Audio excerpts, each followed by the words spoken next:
Capítulo 1, verso 12 al 17.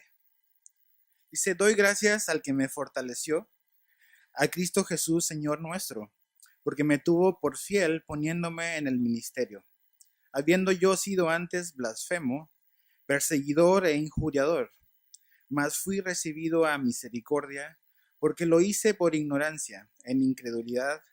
Pero la gracia de nuestro Señor fue más abundante con la fe y el amor que es en Cristo Jesús. Palabra fiel y digna de ser recibida por todos, que Cristo Jesús vino al mundo para salvar a los pecadores, de los cuales yo soy el primero. Pero por esto fui recibido a misericordia, para que Jesucristo mostrase en mí el primero toda su clemencia, para ejemplo de los que habían de creer en él para vida eterna. Por tanto, al Rey de los siglos, inmortal, invisible, al único y sabio Dios, sea honor y gloria por los siglos de los siglos. Amén. Entonces, Señor, ayúdanos a entender tu palabra y háblanos por medio de ella y danos un corazón enseñable, un corazón que pueda responder a lo que tú has hecho por nosotros. En el nombre de Jesús. Amén. Esta carta que Pablo es el autor y escribe al joven pastor Timoteo, es una carta que decíamos que básicamente vemos a un Pablo que ha pasado y ha caminado pues muchos años ya en el ministerio. Ya es un hombre que no le queda probablemente mucho tiempo, tiene a este joven pastor ahí en la ciudad de Éfeso, en la iglesia de Éfeso, que es Timoteo. Y Pablo comienza esa iglesia, el ministerio crece, Pablo pasa bastante tiempo en Éfeso, Pablo decide moverse a otras partes y deja a Timoteo en esa iglesia para corregir y para arreglar ciertas cosas que estaban pasando. Y Primera Timoteo es una carta importante porque realmente nos marca una pauta de cómo debe de verse una iglesia, de qué es importante para una iglesia. Sobre todo creo que es bueno saber, porque a veces tenemos nuestras propias ideas y nuestros conceptos a veces preconcebidos, o que hemos aprendido simplemente por lo que vemos normalmente en otros lugares, pero realmente la Biblia y sobre todo estas cartas que conocemos como cartas pastorales nos dan una buena idea realmente de qué es importante, qué cosas no son negociables en la iglesia en general. Y Pablo deja a este hombre en esa iglesia. Entonces, la semana pasada hablamos de que lo que creíamos era importante, que lo que tú crees es importante, y lo que una iglesia cree es importante. Y Pablo hacía esta defensa o esta exhortación a Timoteo de que no se enseñara una doctrina diferente a la que él había aprendido. Y decíamos de que la sana doctrina es lo primero que Pablo pone en la lista de prioridades de una iglesia. Una iglesia debe ser conocida por sana enseñanza, por una sana doctrina. Y eso es lo que finalmente va a traer crecimiento a la vida de las personas. También Pablo hablaba sobre estos legalistas que en cierta manera pretendían ser sabios, pero que eran ignorantes, dice Pablo, que estaban tratando de usar la ley de Moisés de una manera realmente ilegítima. Y también Pablo le dice a Timoteo y le recuerda a Timoteo de que no solamente hay que tener cuidado de la falsa enseñanza o la falsa doctrina, también es importante tener cuidado con el legalismo, con tratar de pensar que nos podemos relacionar con Dios a través de guardar cierto tipo de códigos y conductas, cuando realmente la Biblia nos habla de que nos relacionamos con Dios a través de Jesús y la obra que el Evangelio hace en nosotros. Pero decíamos de que la ley era útil, se usaba bien, de una manera legítima. Y hablamos la semana pasada de que la ley, el propósito de la ley de Moisés, que es de lo que está hablando Pablo acá, se usa legítimamente cuando cumple su propósito. Y decíamos que el propósito de la ley era condenarnos. La ley trae condenación, revela nuestra culpa, nuestra culpabilidad. Y nos revela de que tú y yo, ningún hombre, ha podido realmente llegar al estándar de Dios, que no es bueno, es perfecto. Ese es el estándar de Dios y eso es lo que Él espera y lo que Él establece. Entonces, ni tú y yo hemos podido cumplir con ese estándar. Entonces, la ley nos demuestra nuestra condición y somos culpables ante Dios. Entonces, pero ¿cuál es la salvación o cuál es la solución? Es como Pablo, y fíjate el verso 11, lo terminamos leyendo eso el domingo pasado, y vamos nada más a leerlo otra vez. Dice: según el glorioso evangelio del Dios bendito. Ahí está la esperanza y eso es lo que vamos a ver esta mañana. Son falsas enseñanzas, no es legalismo. La ley trae condenación, expone nuestra situación, pero la salvación la trae Jesús, la trae el Evangelio. Y eso es lo que habla. Por eso Pablo dice este glorioso Evangelio del Dios bendito. Ahora, me encanta lo que Pablo hace aquí porque realmente dices, a ver, el nivel de dificultad o el nivel de gravedad del corazón del hombre es finalmente que tú y yo estamos muertos en nuestros pecados y nuestros delitos. Nuestra condición espiritual antes de conocer a Jesús estábamos muertos, estábamos separados de Dios, estábamos divididos y distanciados. ¿Por qué? Por nuestro pecado. Entonces Pablo se pone y se presenta a sí mismo como un ejemplo de qué tan poderoso es el Evangelio. Entonces, a ver, la gravedad, la enfermedad es muy, muy grave. ¿Qué tiene el poder para realmente sacar a una persona de esa condición en la que está? Es el Evangelio. ¿Y qué tan grave era la enfermedad? Pablo se pone a sí mismo como un ejemplo de lo grave y de lo imposible que era, pero había solamente una cosa que podía alcanzar a un hombre como Pablo, y es el Evangelio de Jesús. Entonces eso nos da una esperanza de realmente que el Evangelio de Jesús, las buenas noticias de Jesús, pueden llegar y pueden alcanzar a cualquier persona. Entonces fíjate otra vez, versos 12 y 14, dice, doy gracias al que me fortaleció, a Cristo Jesús, nuestro Señor, porque me tuvo por fiel poniéndome en el ministerio. Y Pablo podríamos dividir esta porción o estos versículos como que en dos secciones. Primero es Pablo y el ministerio, y la segunda parte es Pablo y la salvación. Pero Pablo comienza hablando y mostrándose y revelando cómo fue que él llegó al ministerio, cómo es que él terminó sirviendo. Y dice que es Jesús quien lo puso ahí, es Jesús que lo tuvo por fiel. Y cuando él habla en el verso 12 de que lo puso en el ministerio, lo que Pablo está diciendo es de que básicamente no se trata tanto de una posición jerárquica, sino que cuando él dice me puso en el ministerio, es que Dios lo colocó para servir. Y eso significa ministerio, significa servicio. Muchas veces, a veces pensamos de que ministerio es como que liderazgo y sí implica liderazgo. A veces pensamos de que ministerio es como que escalar y no se trata de eso y tenemos todas estas ideas a veces un poco distorsionadas de qué es ministerio, pero ministerio se define de acuerdo a lo que esta palabra significa en su sentido original y ministerio quiere decir servicio. Es la palabra diaconía, de donde viene la palabra diácono que conocemos normalmente, y es simplemente servicio. Jesús nos llama a servir y Jesús colocó a este hombre, al apóstol Pablo, para servir a Jesús, al Evangelio, para servir a la iglesia de Cristo. Y Jesús nos invita a servir porque Él nos modeló ese ejemplo de servicio. Jesús dice en Marcos 10:45 de que el Hijo del Hombre no vino para ser servido, sino para servir a otros y para dar su vida en rescate. Y Jesús se pone y establece cuál era el enfoque de su ministerio, servicio, servir a la gente. Y ese es el enfoque que Pablo tenía, a Jesús lo llamó a eso, a servir. Y ves todos los hombres del Nuevo Testamento que tenían claro de que ellos eran simplemente servidores, servidores de Jesucristo. ¿Por qué? Porque ese es el ejemplo que ellos recibieron de Jesús. Y ese es el ejemplo que debemos de nosotros recibir para nosotros.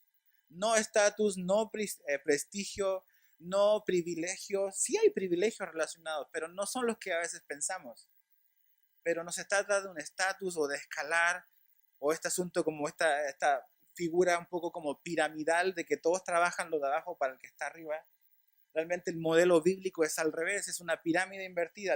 El que es líder, el que es el más importante realmente está abajo y sirve a todos los demás.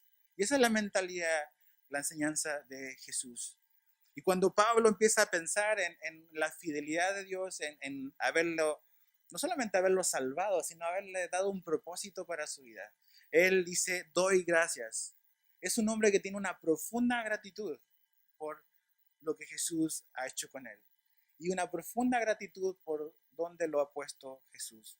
Quizás cuando tú ves la historia y la vida del apóstol Pablo y todo lo que él pasó, todo y cuanto él pasó, quizás podría haber sido fácil para él crecer con resentimiento y amargura en su corazón por todas las cosas difíciles que le tocó vivir en el ministerio.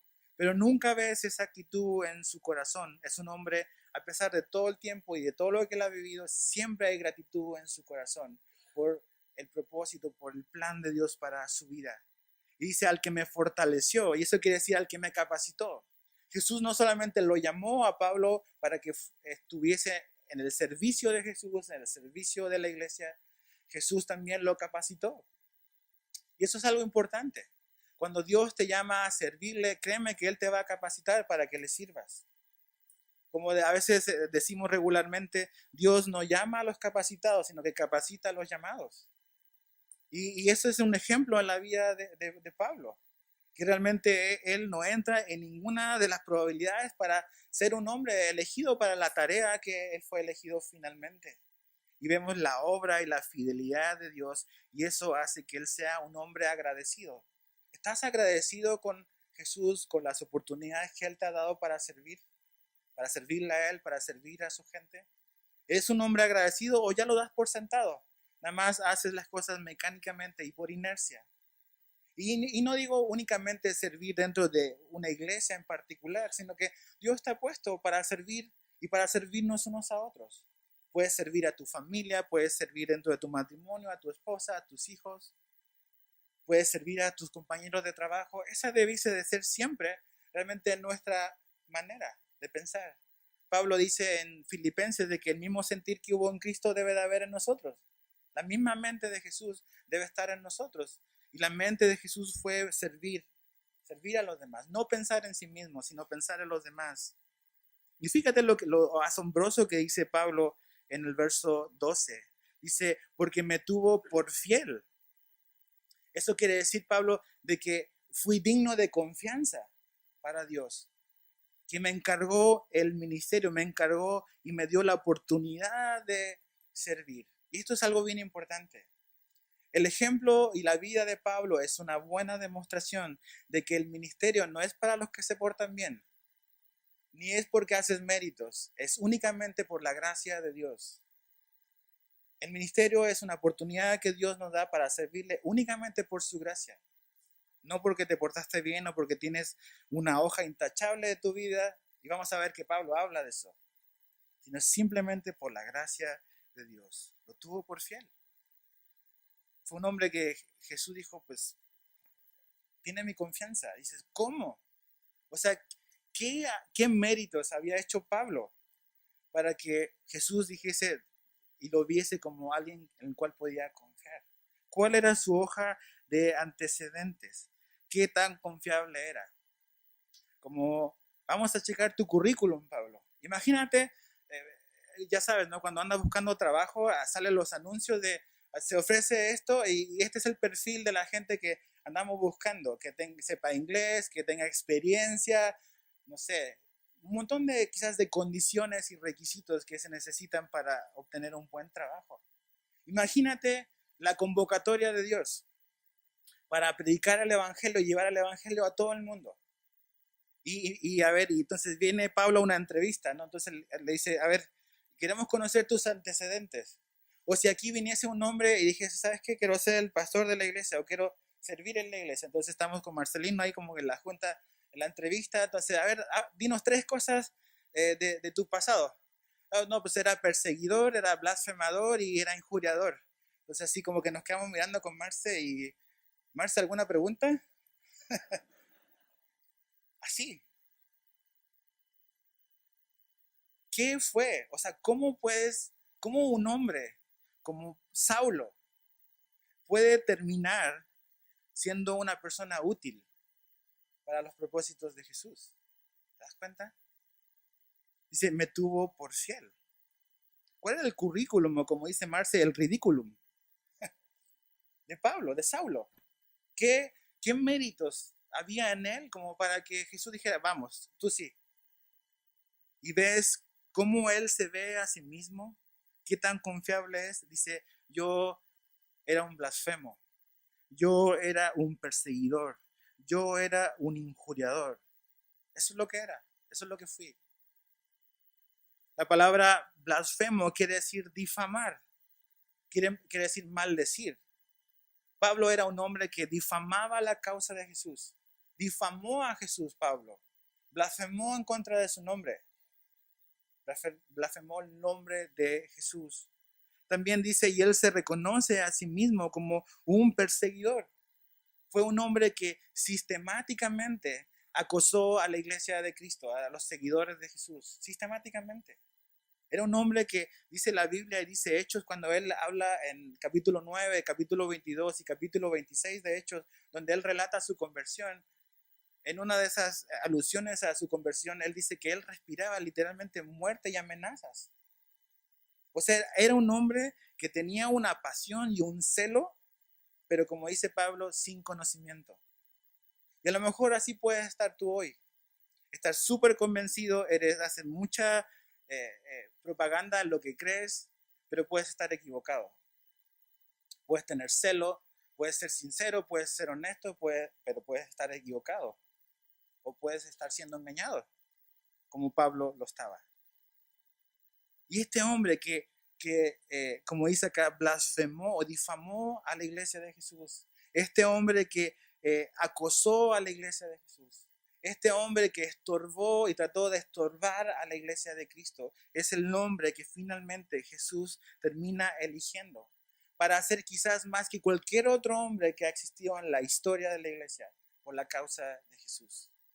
Mira, acompáñame a leer el libro de Hechos, capítulo 26, donde Pablo habla de las cosas que él hacía. Hechos capítulo 26, verso 9 al 11. Hechos 26, 9 al 11.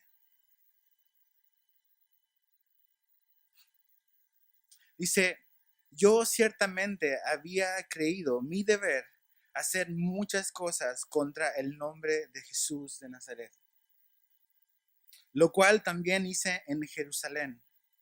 Yo encerré en cárceles a muchos de los santos, habiendo recibido poderes de los principales sacerdotes, y cuando los mataron, yo di mi voto. ¿Se acuerdan? El primer mártir de la iglesia, Esteban. Pablo estaba presente ahí.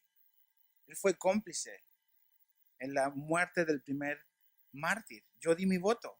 Verso 11.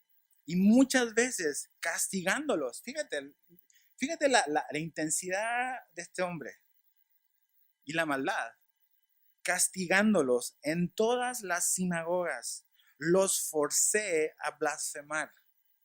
Dice, y enfurecido sobremanera contra ellos, los perseguí hasta las ciudades extranjeras. Este hombre llamado Saulo se tomó muy en serio lo que él pensaba que era la verdad. Era su verdad, ¿ves? Hoy vivimos en un mundo donde todos tienen una verdad. Entonces, no es mi verdad. Entonces, mi verdad me funciona a mí, a ti no importa, pero tú tendrás la tuya. Entonces, es mi verdad contra tu verdad. Esta era la verdad a la cual él pensaba que era la verdad. Y era honesto o era sincero, pero estaba equivocado. ¿Y sabes qué? Debes de preguntarte eso. Puedes estar sinceramente equivocado. ¿Cómo estaba este hombre?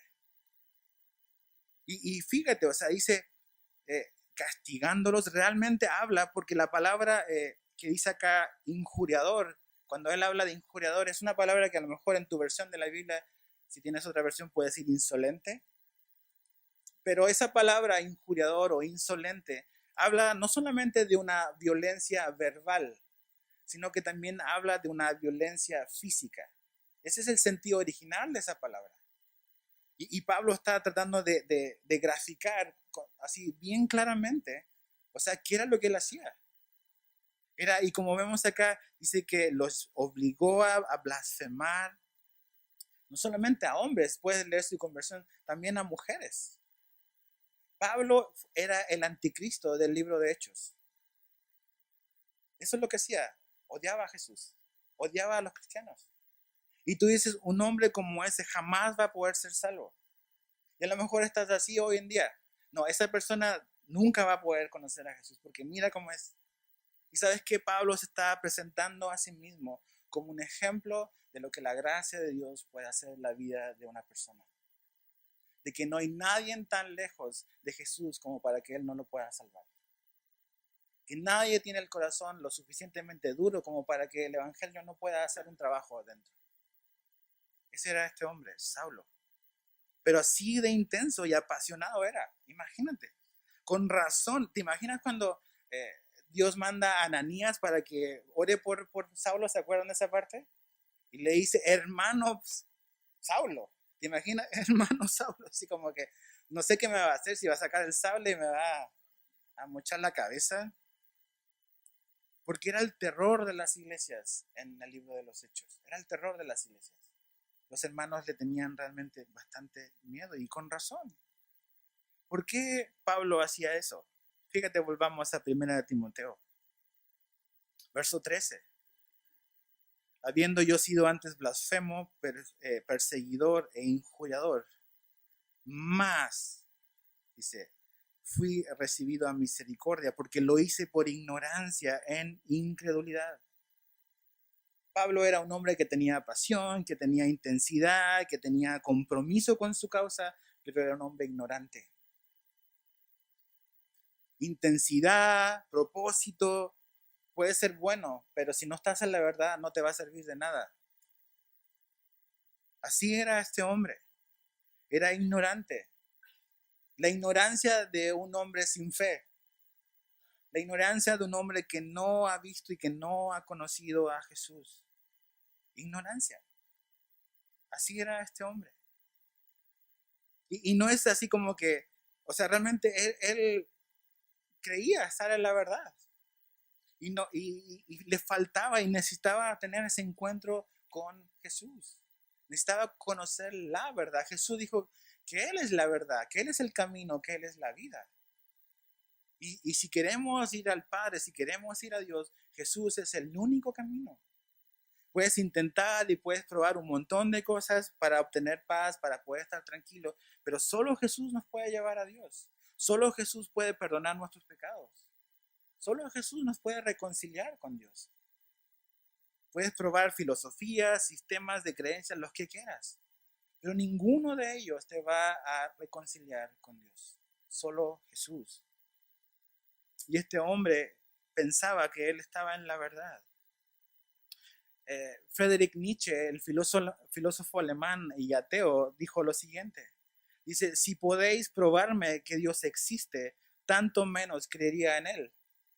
Dice, aunque tú me pruebes que Dios existe, yo no voy a creer en Él. O sea, eso es ser necio.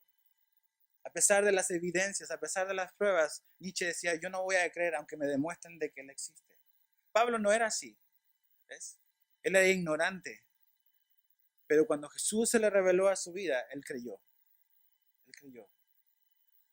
Entonces vemos a un hombre que podríamos decir tiene toda la información teológica, un hombre que creció con el temor a Dios, un hombre judío, un hombre fariseo de fariseos, o sea, hebreo de hebreos, que tenía todo un currículum en la religión fariseica, que era impresionante, impresionante.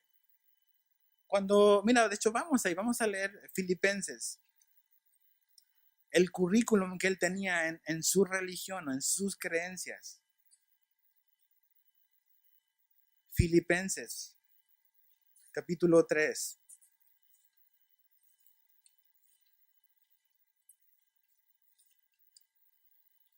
Verso 4 al 6.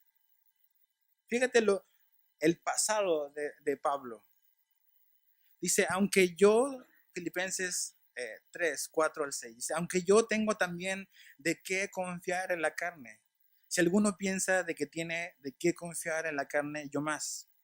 Circuncidado al 8º día, del linaje de Israel, de la tribu de Benjamín, hebreo de hebreos, en cuanto a la ley fariseo, en cuanto a celo, perseguidor de la iglesia, en cuanto a la justicia que es en la ley, chécate, irreprensible. Irreprensible. O sea, este hombre realmente era consecuente con lo que él creía era la verdad. Y toda su teología y todo su sistema de creencia no lo habían hecho un hombre más amoroso y un hombre más paciente. No lo habían hecho ser un hombre que conociese a Jesús, que conociera a Dios y se transformó en el más letal de los perseguidores del primer siglo de la historia de la iglesia. Ese es ese hombre. Mira, acompáñame a Juan, al Evangelio de Juan, capítulo 16. Todas estas cosas que Pablo hizo fueron cosas que Jesús profetizó. Le profetizó a sus discípulos que iban a ocurrir. Pero es interesante lo que Jesús dice ahí en Juan 16, verso 1 al 4, porque aquí grafica realmente la vida de Pablo. Fíjate, Juan, el Evangelio de Juan, capítulo 16, verso 1 al 4, dice: estas cosas os he hablado para que no tengáis tropiezo. Os expulsarán de las sinagogas. Y aún viene la hora cuando cualquiera que os mate pensará que rinde servicio a Dios. Y harán esto porque no conocen al Padre ni a mí. Mas os he dicho estas cosas para que cuando llegue la hora os acordéis de que ya os lo había dicho. Jesús le dice a sus discípulos: ¿sabes qué? Vienen tiempos peligrosos para ustedes. Va a llegar un momento donde los van a perseguir e incluso van a morir. ¿Qué tipo de prosperidad es esa? ¿No? Pero Jesús le dijo: eso puede pasar. Y ocurrió en la vida de Saulo. Pero es interesante que aquí Jesús habla de este hombre años antes, de cuál iba a ser su motivación. Y dice que iban a hacer esas cosas porque ellos pensaban que estaban rindiendo un servicio a Dios. Este era un hombre con un celo religioso, así impresionante. Y hay mucha gente así, que tiene un celo religioso tremendo, pero no es según conocimiento, como dice Pablo. No es según la verdad. Porque fíjate, dice verso 3, y harán esto. Jesús da la razón por la cual Pablo hacía lo que hacía. Dice, y harán esto porque no conocen al Padre, dice, ni a mí. ¿Te acuerdas cuando Jesús sale al encuentro de Saulo camino a Damasco? Le dice: Saulo, Saulo, ¿por qué me persigues? Y lo primero que Saulo dice: ¿quién eres, Señor? Saulo no tiene la menor idea quién es Dios, quién es Señor. Él dice: ¿quién eres, Señor? A pesar de todo lo que él aprendió, a pesar de todo ese currículum que vimos en Filipenses 3, a pesar de toda su religiosidad, sigue siendo un hombre que no conoce a Dios, que no conoce a Dios. Y sabes qué, mi amigo, la religión no te va a acercar a Dios. El venir a la iglesia no es garantía de que conozcas a Dios. La iglesia está para predicar el evangelio de Jesús, para que puedas saber de que hay un Dios que te ama, hay un Dios que dio a su Hijo para ti. Pero es más que eso. Puedes ser un hombre o una mujer súper religiosa. Incluso venir a la iglesia, ir a la iglesia y ser una persona que no conoce lo absoluto a Dios y a Jesús. Ese es como a veces el ejemplo que he usado anteriormente, y es: yo puedo saber cosas de personas, yo puedo meterme a lo mejor a un perfil de una persona en Facebook y ver su foto. Mira, es así, tiene barba, lo que sea, tiene los ojos de este color, veo cuáles son las 5 fotos más importantes de su vida, sé dónde ha ido a comer, pues lo publica todo. Sé quién es su esposa, quién es su hijo, y dar todo un informe, incluso impreso, de esa persona sin necesariamente conocerlo. Y nunca haber entablado una conversación con esa persona. Simplemente por lo que vi en su perfil. Y sabes qué, tristemente creo que así hay muchas personas en las iglesias hoy, que te pueden dar una buena definición de quién es Dios, pero nunca le han conocido personalmente todavía. Y sabes qué, así era este hombre. Era un hombre que sabía mucho, pero que no conocía a Dios. Eso es lo que Jesús dice de Pablo muchos años antes. Él no conoce ni al Padre ni a mí. Y cuando le dice: ¿quién eres, Señor? No sé, no tengo la menor idea quién eres. Ahí su ignorancia manifiesta y expuesta así abiertamente. Un hombre con mucha información, pero con cero transformación en su vida.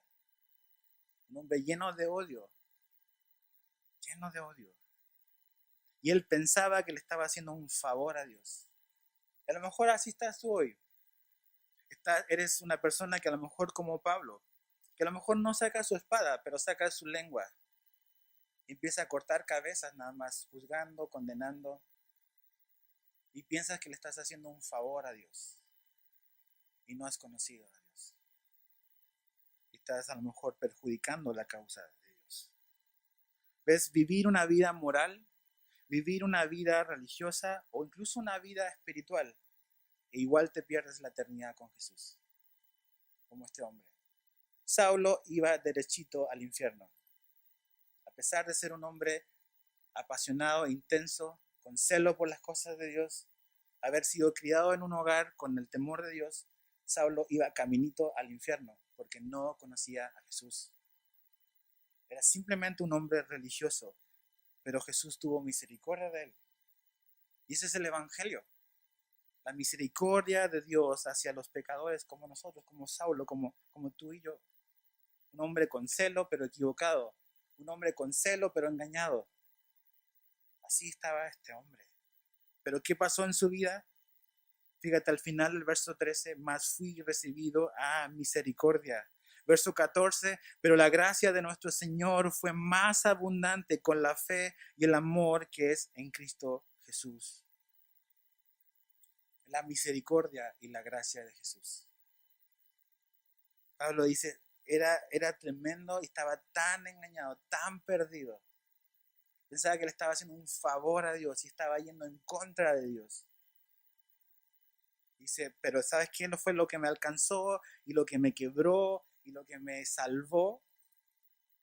No fue la ley de Moisés, sino que fue la misericordia y la gracia de Dios, de Jesús en mi vida, la que me tumbó. Misericordia podríamos definir como no recibir lo que merecemos. Esa es la misericordia de Dios. Tú y yo, la Biblia nos dice claramente lo que merecemos. Merecemos su juicio. Merecemos la ira de Dios por nuestro pecado. Y para partir necesitamos reconocer eso, reconocer cuál es nuestro estatus delante de Dios sin Jesús en nuestra vida. Una persona dijo que el único derecho que trae una persona al nacer es el derecho a irse al infierno. Por nuestra condición pecaminosa, separada de Dios. Pero sabes que el corazón y el amor de Dios tiene otro plan para la humanidad y quiere otras cosas para nosotros. Quiere salvarnos. Entonces la misericordia, podríamos decir que es eso, es no recibir lo que sí merecíamos. Y la gracia de Dios es recibir lo que tú y yo no merecíamos, su favor, su amor, su perdón. Ninguno de nosotros, en base a la vida que habíamos vivido o incluso la vida que vivimos hoy, merecemos en lo absoluto lo que Dios nos da. Si no hay una explicación aparte de la gracia de Dios para todo lo que has recibido, no has entendido qué es el Evangelio. Porque no hay razón más allá que la gracia de Dios para todo lo que tú y yo tenemos. Tu familia, tu trabajo, la salvación, el ministerio, la oportunidad para servir a Jesús. La única razón es porque Dios es misericordioso y porque Dios nos ha dado su gracia. Eso es todo. Y me encanta como Pablo lo pone porque dice que fue más, dice, pero la gracia de nuestro Señor fue más abundante. Y esa idea de más abundante es sobreabundante. O también quiere decir, la gracia de Dios me abrumó. Es como un torrente de agua de una presa que cayó sobre mí y me abrumó la gracia de Jesús. Y sabes que eso es, la gracia de Dios te abruma. Es sobreabundante en nuestra vida. No hay nada, absolutamente nada que tú y yo hayas hecho que la gracia de Dios no sea suficiente para eso. Hay mucha gente que todavía vive presa y con esa inseguridad de, ¿será que realmente Dios me perdonó eso que hice? ¿Será que realmente las promesas de Dios son reales, que me haya perdonado como yo fui antes? Y sabes que la respuesta es sí. La gracia de Dios es más grande que cualquier cosa que hayas hecho. Y Pablo es un ejemplo de eso. ¿Cuántos de nosotros andamos en nuestra vieja vida quemando iglesias o matando cristianos? Y sabes que este es un ejemplo de hasta dónde está dispuesto, hasta dónde llega la gracia y la misericordia de Dios, que es capaz de no solamente salvar a un hombre como Saulo, también darle un propósito y darle una oportunidad para servir. Entonces no hay nada, absolutamente nada, que la gracia de Dios no pueda cubrir y no pueda borrar. Todo, absolutamente todo. Entonces, no se trata de lo que a veces pensamos que es que tengo que perdonarme a mí mismo. Eso no lo ves en ninguna parte de la Biblia. No es que tienes que perdonarte, es que Dios te perdona.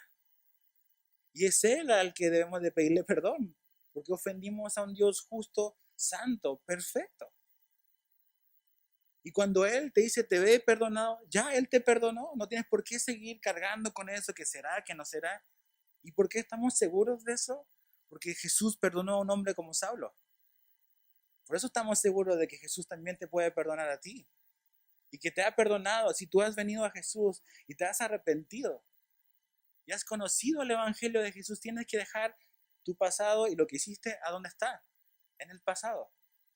Satanás es el acusador de los hermanos, dice la Biblia. Satanás es muy astuto y siempre quiere hacernos voltear para mirar para atrás. Y para como que tenernos encadenados a las cosas que hicimos en el pasado. Pero Jesús nos libera de eso. ¿Por qué? Porque Él nos perdona totalmente.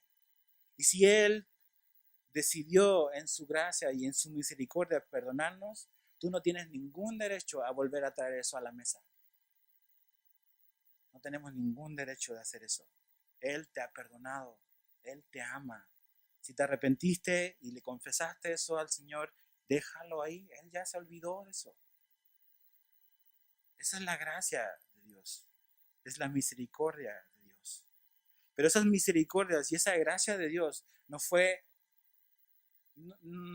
que no tuvo ningún precio. No existe tal cosa como la gracia barata. La gracia fue algo muy costoso, fue a expensas de Jesús.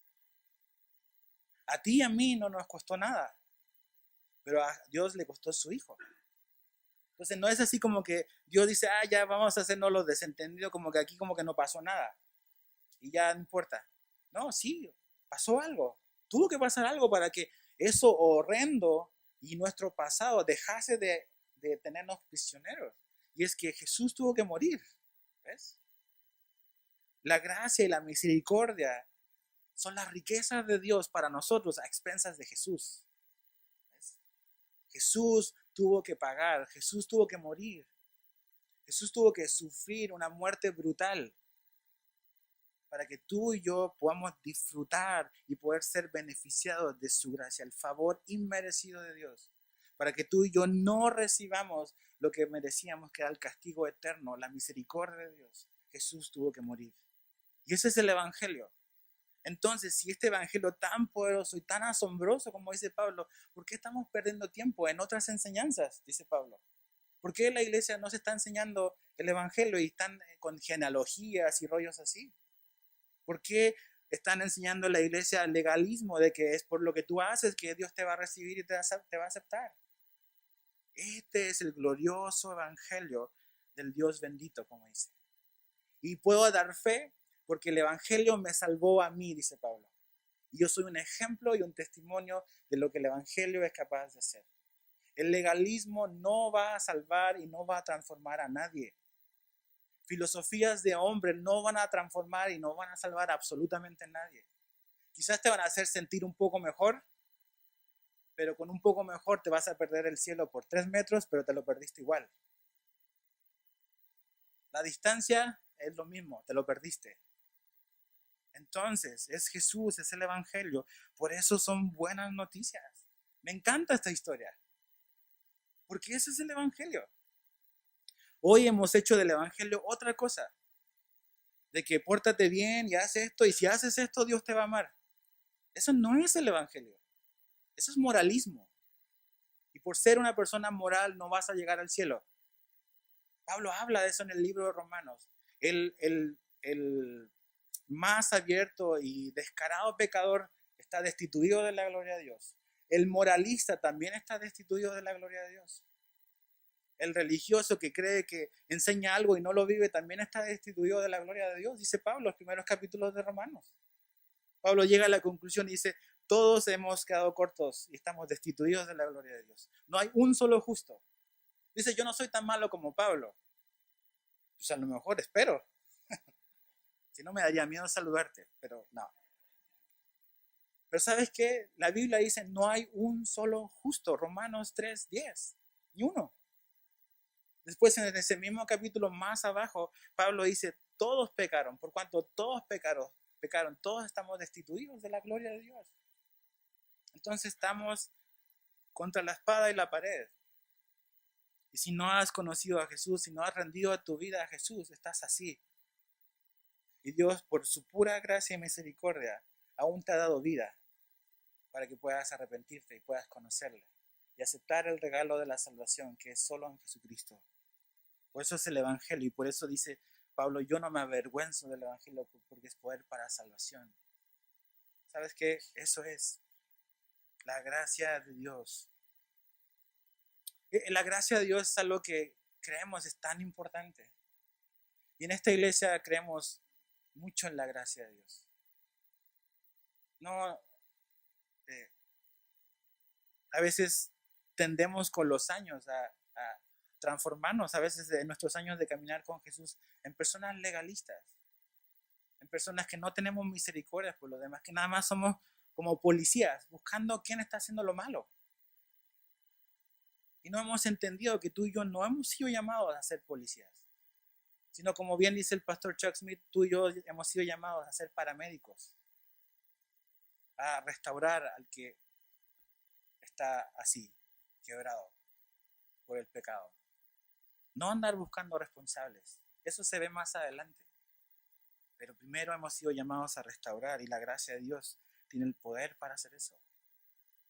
A veces me avergüenzo de cosas de mi propio corazón, de que todavía hay cosas que digo, a ver, como que de legalismo en mi vida. De pensar de que, ok, yo a lo mejor estoy haciendo esto y el otro no lo está haciendo, entonces como yo lo estoy haciendo mejor que él, yo soy superior. Y a lo mejor así también ustedes, ¿sabes? Tenemos esa tendencia, ok, conocí a Jesús, conocí la verdad, pues ahora estoy viviendo esto, estoy haciendo, entonces porque estoy haciendo y portándome bien y haciendo todas estas cosas, Dios me va a amar más y Dios no te ama más por eso, ¿sabías? No hay ninguna obra que tú puedas hacer para que Dios te ame más. Dios te ama porque Jesús murió por ti y porque el Padre ve a Jesús, su Hijo, en tu vida. Por eso. No hay nada que tú y yo podamos hacer para merecer nada de Dios. Absolutamente. Todo lo que Él nos da, incluido su amor, es un acto de gracia y de misericordia de Dios. Esa es la gracia de Dios.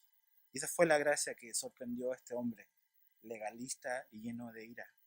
Y donde había odio, como dice Pablo, el odio fue reemplazado por amor. Donde había incredulidad, fue reemplazado por fe. Eso es lo que hace Jesús. Él reemplaza el odio y pone amor. Él reemplaza la incredulidad y pone fe. Más nos da más fe. Eso es lo que hace Jesús. Eso es lo que va a producir la gracia de Dios. Hay gente que le tiene miedo a la gracia porque dice, si tú enseñas la gracia, eso es enseñar libertinaje. Entonces mejor seamos así rigurosos, estrictos, porque si no, la gente se va a desbandar. Y puede ocurrir de que tú puedas estar pensando de que la gracia es como que chipe libre para hacer lo que quieres. Y no es eso. La gracia no me empuja a pecar, sino me da la capacidad para resistir al pecado. Para entender que realmente, ok, soy libre. Antes estaba prisionero del pecado. Pero ahora Dios me ha hecho libre. Y ahora tú y yo, si hemos sido liberados por Jesús, si Jesús ha roto el poder del pecado en nosotros, ya no estamos obligados a caer en la tentación. No quiere decir de que ya no vas a pecar nunca más. Pero tú y yo ya no estamos obligados a pecar. Porque la gracia de Dios nos capacita para decirle no a la tentación. No. Entonces, la gracia produce cosas en la vida de las personas. Cuando permanecemos en la gracia de Dios, cuando nos relacionamos con Dios por medio de su gracia produce cosas en nosotros. El legalismo va a producir hipocresía. Porque tú te vas a comportar, vas a vivir de cierta manera nada más por el que dirán. Porque no va a ser que el pastor me vaya a cachar. A veces es gracioso, me ha pasado un par de veces, que me he topado con personas, hace tiempo ya, no voy a dar nombres. Si vienes te digo que no.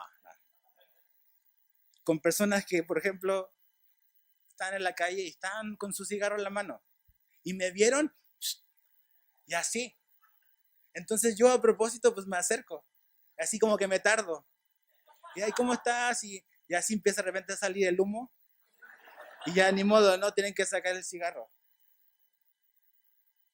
Yo no te voy a condenar por eso. Jesús tampoco lo hace. ¿Ves? Si nos fijamos solo en esas cosas, créeme que no te vas al infierno por fumar un cigarro. Te vas al infierno porque no crees en Jesús. No por un cigarro. Y dice, ay, el pastor está diciendo que todos fumemos. No, no estoy diciendo eso. Pero a veces hacemos énfasis en lo de afuera, en las apariencias, en qué hiciste, en qué no hiciste. Entonces, como me porté bien, Dios me va a amar. Pero como me porté bien, Dios me va a bendecir. Y sí hay bendición en la obediencia, pero no es por tus obras. Es simplemente por la gracia de Dios, que Dios te da lo que te da. Entonces la gracia va a producir cosas en nuestra vida. Ahora fíjate el verso 15 al 17. Palabra fiel y digna de ser recibida por todos. Que Cristo Jesús vino al mundo para salvar a los pecadores, de los cuales yo soy el primero. Entonces aquí en el verso 15 es, pum, ahí está el pedazo de carne. Ahí está lo que transformó la vida de Pablo, lo que transformó la vida de Timoteo, lo que transforma la vida de todos los cristianos a lo largo de la historia de la iglesia. El propósito de Jesús no es legalismo, no son falsas enseñanzas, no son genealogías, es Jesús viniendo. Ese es el evangelio. Eso es lo que enseñamos. Jesús viniendo. Dice, Jesús vino al mundo para salvar a los pecadores. Ese es el propósito de Jesús, salvar. ¿Por qué? Porque tú y yo, el mundo, ¿sabes qué? Está lleno de pecadores, si no sabías. Y Él vino a salvarnos. Nosotros pensamos de que Jesús a veces lo vemos simplemente como un accesorio en nuestra vida. Como si pongo un poco de Jesús en mi matrimonio va a mejorar. Como si pongo un poco de Jesús en mi crianza de mis hijos, eso va a mejorar. Y como que nada más queremos usar a Jesús como un poquito por aquí y para allá. Y esa no es la razón principal. Los efectos de Jesús sí se van a ver en tu matrimonio, créeme. Y los efectos de Jesús sí se van a ver en todo lo que tú y yo hacemos. Pero Jesús vino a resolver un problema que no se podía solucionar, ni tú ni yo, que era que estábamos perdidos. Estábamos separados de Dios. Y Él vino a salvar al pecador. Entonces, ahí viene el diagnóstico. Hay mucha gente que dice, no, yo no soy pecador. Y esa es la palabra que mejor no me la digas, ¿no? ¿Cómo que yo soy un pecador? Es como una ofensa. No es una ofensa, es la realidad. Es el diagnóstico de Dios. Tú y yo somos pecadores. ¿Por qué? Porque no hemos vivido de acuerdo al estándar de Dios. No hemos dado en el blanco. Pecar, la palabra quiere decir errarle al blanco. Eso quiere decir la palabra pecar. Y no le hemos dado al blanco, que es Jesús y la perfección. Dios y su perfección. Dios y sus mandamientos. Ahora, chécate, dice, vino a salvar al mundo. ¿Quién lo está diciendo? ¿Quién era Pablo antes? Era un fariseo. ¿Te acuerdas cómo, los fariseos le tenían alergia a los pecadores? ¿Te acuerdas siempre las discusiones con Jesús? Hoy entró a comer a la casa de tal y tal, ¿no? Es un pecador eran alérgicos a los pecadores y se olvidaban que ellos eran igual pecadores. Y Pablo es tremendo que él, un ex fariseo, un ex religioso así, con celo, diga, él vino a salvar a los pecadores. Él reconoció su condición, porque fíjate lo que dice, yo soy el primero. Dice, y esto es importante, fíjate, verso 15, de los cuales yo soy el primero. No dice, yo fui el primero. Esa palabra es importante. pecador no es algo que yo era antes y ahora ya no. Pablo dice, yo sigo siendo un pecador, ¿sabes? Yo sigo siéndolo. Y tenemos que saber eso, reconocer esa condición de nosotros. Cuando Jesús nos salvó, antes estábamos prisioneros de nuestra vieja naturaleza caída y pecaminosa.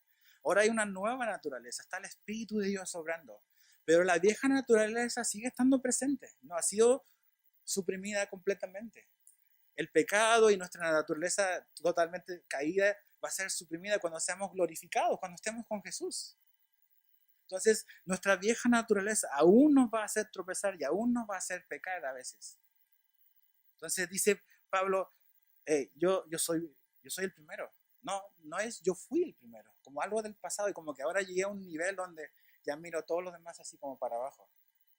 Y así hay muchos cristianos, así como que yo soy muy espiritual. Hoy yo hice mi devocional, ¿no?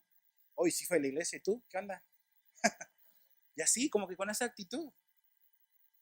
No se te olvide, tú y yo seguimos siendo pecadores. Y todos los días necesitamos la gracia de Dios. Todos los días necesitamos arrepentirnos. Porque a lo mejor, o sea, y esto es importante, la vida de Pablo sí cambió. Su encuentro con Jesús sí lo hizo cambiar. Pero los pecados ya eran de otro tipo de cosas, del corazón, de actitudes que tenía. A lo mejor con cosas que él estaba batallando en su corazón. Pero nunca más ves a Pablo quemando iglesias. Hoy, perdón, Señor, hoy quemé una iglesia por error o maté a un cristiano, perdón, Señor, se me fue. Nunca lo ves haciendo eso más. ¿Te das cuenta? Porque la gracia de Dios lo cambió. Sus batallas eran de otro tipo. ¿Ves? De otro tipo. Cuando él habla de su aguijón en la carne y que le pidió 3 veces a Dios que se lo quitara, Dios le dijo no. Y le dijo, la razón era para que Pablo se mantuviese humilde. Muchos creen que con lo que estaba batallando Pablo era a lo mejor con el orgullo. Imagínate un hombre que hizo tanto por la causa de Jesús. Un hombre que tenía tanto conocimiento, tanta teología. Él probablemente el predicador más grande en la historia de la iglesia. Dios le dio ese aguijón para mantenerlo humilde. Ese tipo de cosas. Y tú sabes, ¿no? O sea, Jesús nos cambia, pero seguimos cometiendo errores, seguimos pecando, seguimos tropezando. Pero es la gracia de Dios la que nos va a cambiar, no el legalismo. Es la gracia de Dios que va a cambiar a tu esposo, a tu esposa, a tu hijo. No caerle a bibliazos. Que Dios nos dé un corazón misericordioso. Y sabes qué, recordar eso de que, como Pablo, yo soy un pecador y soy el primero. Y sigo siendo un pecador, eso nos va a mantener humildes, nos va a mantener agradecidos. Cuando tú crees que ya lo lograste y que ya llegaste a cierto nivel espiritual, deja de ser humilde, ya eres un orgulloso. Y deja de estar agradecido porque según tú estás en esa posición porque hiciste esto y lo otro y lo otro. Pero cuando te das cuenta de quién eres de verdad y lo que Dios ha hecho, eso te mantiene siempre agradecido porque te recuerda siempre de que estás ahí puritamente por la gracia de Dios. Y me encanta la progresión de la vida de Pablo. 1 Corintios 15:9, no vayas ahí. Al comienzo de su ministerio, 1 Corintios 15:9, Pablo dice, yo soy el más pequeño de los apóstoles. Después, como a la mitad de su ministerio, Efesios 3:8, dice, soy menos que el más pequeño de los santos. Y al final de su vida, él dice, soy el primero de los pecadores. ¿Te das cuenta de la progresión? Él era un hombre que estaba siendo santificado y era más santo que al comienzo. Pero a medida que creció su relación con Jesús, él estaba más consciente de su condición pecaminosa, más humilde. Y eso es lo que debe de ocurrir. Madurez y crecer en los caminos de Dios no te va a hacer más orgulloso. No vas a andar presumiendo lo demás todo lo que eres, sino que vas a estar más consciente de tus falencias y de tus pecados y que todavía no eres totalmente como Jesús. Ahora, ¿para qué Dios salvó a un hombre así? Fíjate, verso 16. Pero por esto fui recibido a misericordia, para que Jesucristo mostrase en mí el primero, dice, toda su clemencia, para ejemplo de los que habían de creer en él para vida eterna. El propósito es eso, para que Dios demostrara en la vida de un hombre como Saulo toda su clemencia. La palabra clemencia quiere decir paciencia. ¿Qué tan paciente es Dios? Mira, salvó a un hombre como Pablo. ¿Y tú crees que no va a ser paciente contigo? Si pudo ser paciente con un hombre que perseguía a los cristianos, que los hacía blasfemar. ¿Te imaginas aquí llegase un hombre, el jefe de ISIS, los que persiguen a los cristianos, y dijese, conocí a Jesús? ¿Cuál sería nuestra reacción? Ahí, Ernesto, agárralo. ¿No? Pero si vieses una conversión tan radical y tan asombrosa, lo que Dios está demostrando es que no hay ningún hombre tan lejos como para que Él no pueda salvar. No hay ningún hombre que el Evangelio no pueda llegar. Ninguno. Y por eso Él dice, lo hizo para mostrar su clemencia a mí, a todo el mundo, cuán clemente es Él, cuán misericordioso. Y no solamente para eso, sino que dice, para ejemplo de los que habían de creer en Él para vida eterna. La salvación de Pablo es un ejemplo para nosotros, Calvary Chapel Cancún 2018. Para que tú y yo veamos que realmente no hay ninguna persona que sea tan difícil para Dios. Y para que también estas son palabras de ánimo para para Timoteo. Está batallando con gente, está batallando con situaciones en las iglesias, en la iglesia. A lo mejor está diciendo, ¿sabes qué? Ya estoy cansado de la gente que no cambia. Y Pablo dice, ¿sabes qué? A lo mejor tienes gente en la iglesia que era como yo antes. Y si Jesús me pudo cambiar a mí, créeme que Jesús puede cambiar a la gente en la iglesia, a Timoteo. No tires la toalla, permanece. Dice, para esto fui. Es un ejemplo. Por tanto, dice, me encanta esto. Por tanto, al Rey de los siglos, inmortal, invisible, al único y sabio Dios, sea honor y gloria por los siglos de los siglos. Me imagino así a Pablo escribiendo y ¡pac! Se para, ¿no? Así como que empieza a ver la fidelidad de Dios en su vida y lo único que puede decir es adorar a Dios. Y esa es la única respuesta, ¿sabes? Al ver todo lo que Dios ha sido misericordioso contigo, conmigo, al ver la gracia de Dios contigo y conmigo, la única respuesta válida y la única respuesta lógica,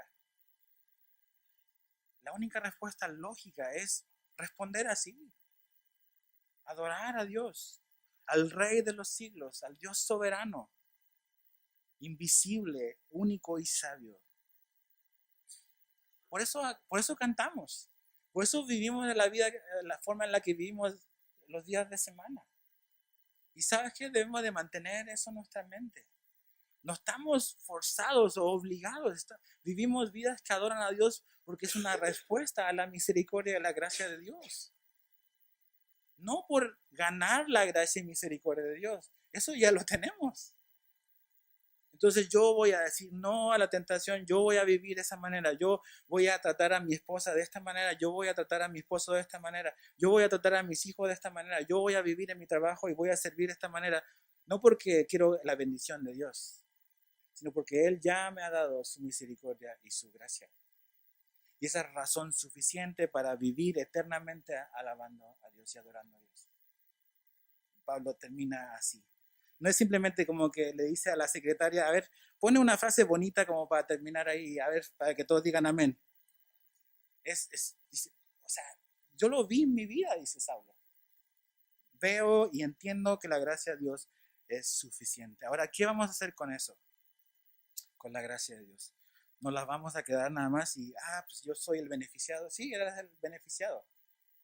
A un precio muy alto, pero no solamente eso. Y con esto vamos a terminar. Acompáñame a Mateo, el Evangelio de Mateo, primer libro del Nuevo Testamento. Avanza hacia tu izquierda. Mateo 18, verso 23 al 35.